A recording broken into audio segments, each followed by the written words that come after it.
주님께서 여러분과 함께 또한 사제의 영과 함께 루카가 전한 거룩한 복음입니다.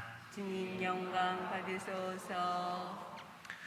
그 무렵 예수님의 제자들은 길에서 겪은 일과 빵을 떼실 때 그분을 알아보게 된 일을 이야기해 주었다.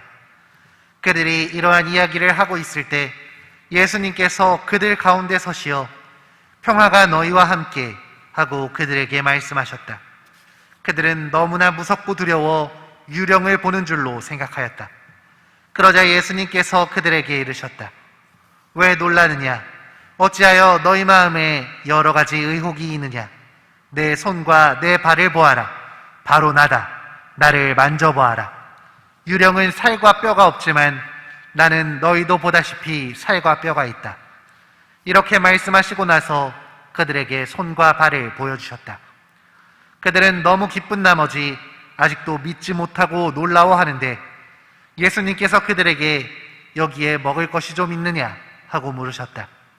그들이 구운 물고기 한 토막을 드리자 예수님께서는 그것을 받아 그들 앞에서 잡수셨다. 그리고 그들에게 이르셨다.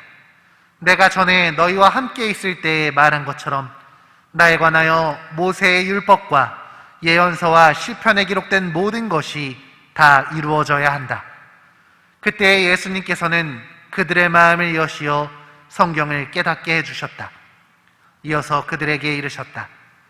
성경에 기록된 대로 그리스도는 고난을 겪고 사흘 만에 죽은 이들 가운데에서 다시 살아나야 한다. 그리고 예루살렘에서부터 시작하여 죄의 용서를 위한 회개가 그의 이름으로 모든 민족들에게 선포되어야 한다. 너희는 이 일의 증인이다. 주님의 말씀입니다. 그리스도님 찬미합니다.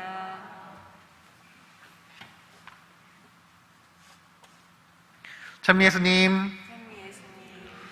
오늘 복음에서는 모여있는 제자들 가운데 나타나셔서 당신을 보여주시고 알려주시는 예수님의 이야기가 등장하고 있습니다.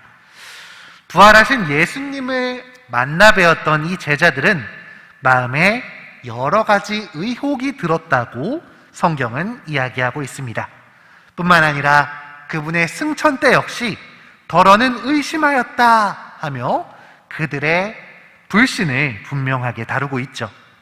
이처럼 예수님의 부활은 그분과 오랜 시간을 함께했던 제자들에게조차 받아들이기 쉬운 일이 아니었습니다. 그러니 여기 있는 우리는 오죽할까요? 우리에게는 부활이 너무나 어렵습니다. 이해하는 건 고사하고 믿는다고 말을 하지만 진짜 믿는지 안 믿는지도 잘 모를 때가 많이 있습니다.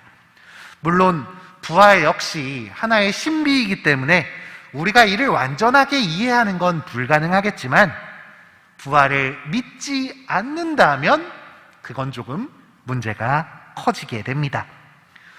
우리 그리스도교는 예수님의 부활을 믿는 종교고 그분처럼 우리도 부활할 것이라는 것을 믿는 부활의 종교입니다.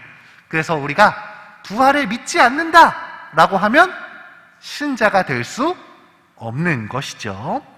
그렇기에 오늘은 우리가 예수님의 부활은 이제 예수님께서 돌아가셨다가 부활하신 거지만 우리의 부활은 어떻게 이루어지는지에 대해서 한번 살펴보도록 하겠습니다. 그렇다면 우리의 부활이란 과연 무엇일까요? 우리는 육신과 영혼의 결합으로 이루어진 존재입니다. 그런데 이 결합으로 이루어진 우리가 죽는 순간 우리는 분리가 되겠죠. 육신과 영혼으로 분리가 됩니다. 우리의 육신은 썩어 없어질 테지만 영혼은 누구를 만나게 될까요? 하느님을 만나게 되는 것이죠. 이 순간에 우리가 죽어서 하느님을 바로 만나는 순간에 뭐라고 하는지 아신가요? 사심판이라고 이야기합니다. 자, 이 사심판의 순간 우리는 하느님을 선택할 것이냐, 그분을 저버릴 것이냐를 선택하게 됩니다. 이를 통해 우리가 가게 되는 곳이 천국과 연옥과 지옥이 되는 것이겠죠. 자, 하느님을 선택한다면, 하느님께로 나아가고자 하는 마음이 있다면 그분께로 우리는 언젠가 다가가게 됩니다. 합당한 이는 그분의 품으로 바로 들어가게 될 것이고, 나 스스로가 죄에 속해 있어서 부족함이 있는 이들은 연옥에서 정화의 과정을 거친 다음 주님께로 나아갈 수 있겠죠.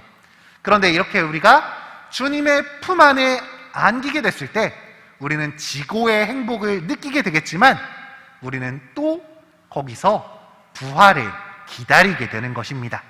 그렇다면 이 하느님의 품에서 행복을 느끼면서 왜 어떻게 부활을 기다리게 되느냐? 자, 우리는 방금 사심판에 대해서 이야기를 했습니다. 그리고 사심판 뒤에 세상의 끝날에 예수님께서 재림하시는 그 순간에는 무슨 심판이 있죠? 공심판이 있습니다.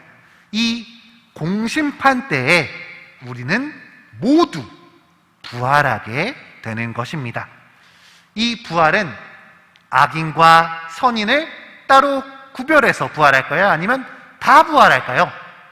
교회는 모두가 부활한다고 이야기하고 있습니다. 그러나 부활을 하는 이 순간이 바로 공심판이기 때문에 주님의 심판의 이 순간 선을 행한 이들은 부활하여 생명을 얻고, 악을 저지른 이들은 부활하여 심판을 받게 된다라는 것입니다. 그렇다면 부활한 우리는 어떻게 될 것이냐? 예수님처럼 새로운 몸으로 우리의 지금처럼 시간과 공간에 갇혀 있는 몸이 아니라 그것을 초월한 영적이고 영광스러운 몸으로 그동안 하느님 품에 있었던 우리의 영혼과 육신이 다시 결합을 하는 것이 바로 뭐다? 우리의 부활인 것입니다. 어려우시죠? 열심히 설명을 들었는데 표정이 전혀 모르겠어, 이런 표정이십니다. 네, 이렇게 정말 그렇다면 부활은 참 어렵습니다. 그렇다면 우리의 부활을 했을 때 우리의 몸은 이전에 나와는 완전히 다른 존재일까요? 그것도 아니죠. 우리는 그 몸은 나인 동시에 나를 초월하게 되는 것입니다. 예수님께서 당신의 상처를 지니시고 부활하셨지만 이전과는 다르게 시공간에 제약을 받지 않으셨던 것처럼 우리는 그 모든 것을 우리가 부활해서 새로운 몸에 우리의 영혼이 결합이 될 때 우리는 그 모든 것을 초월하게 되는 것입니다. 어떻게 부활할 것인지 그 정확한 방법과 과정, 그때는 우리의 상상력과 이해를 뛰어넘는 것이기 때문에 이는 신앙으로만 접근할 수 있습니다. 이해할 수 없는 신비이기에 이 부분은 우리가 믿어야 되는 것이죠. 여러분, 성체성사 안에서 빵과 포도주는 예수님의 몸과 피로 변한다고 우리는 믿고 있죠. 네, 이 성체성사의 신비를 믿는 것처럼 우리의 육신 역시, 이 성체를 받아 모시는 우리의 육신 역시 단순히 썩어 없어질 육신이 아니라 부활의 희망을 가진 육신으로 바뀌게 되는 것입니다. 그렇기 때문에 부활 어렵더라도, 잘 모르겠더라도 성체에 대한 신심을 가지고 우리가 성체를 자주 모시는 것만으로도 우리의 육신은 썩어 없어질 것이 아니라 부활의 희망을 지닌 육신으로 바뀐다는 걸 기억하셨으면 좋겠습니다. 한마디로 말하자면 미사에 자주 나와라 라는 것이죠. 우리가 미사에 자주 참여해서 성체의 신심처럼 우리의 부활을 믿을 수 있다면 우리는 그 부활의 희망을 가지고 언젠가 주님께로 나아갈 수 있을 것입니다. 사심판, 그 순간에 우리는 하느님을 선택해야 하고 언젠가 이루어질 공심판 때에 하느님의 사랑의 선택을 받을 수 있도록 우리는 선을 행해야 하는 것입니다.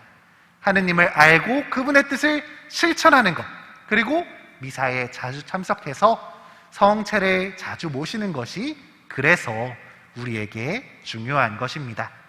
여기 있는 모두가 부활을 이해하지는 못하더라도 믿으려고 최선을 다하는 모두가 되었으면 좋겠습니다.